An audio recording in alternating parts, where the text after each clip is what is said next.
One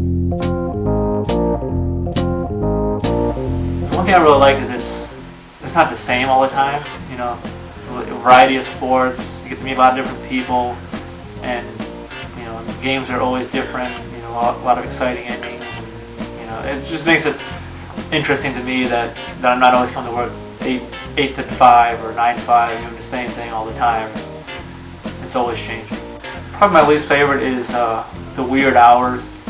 Having to work a split shift is kind of, you get used to it, but it's kind of, you know, it puts a damper on some things. You know, it's like having to work at night all the time kind of hurts the social life a little bit, and the family life. You know, you don't have as much time to spend with family or friends or whatever. That's probably the worst part about it.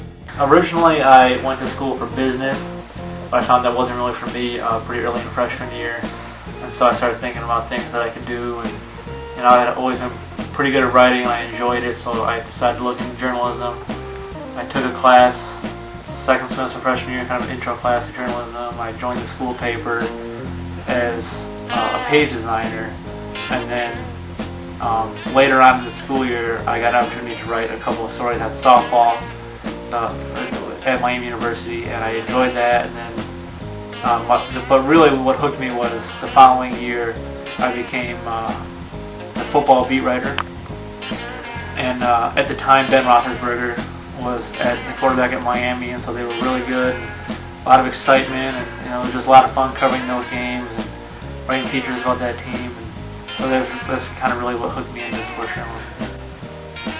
Well, I would say that, you know, like I said, kind of like what I was saying before, but what I like about it is that, you know, it's always changing.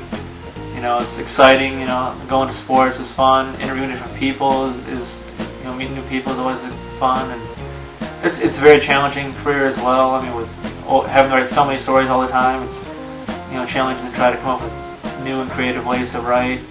I also enjoy the page design aspect of it. So it's just a lot of variety and challenging. That's what I would say. I would say the biggest tip for future journalists, you know, in this era, is you have to be very well-rounded.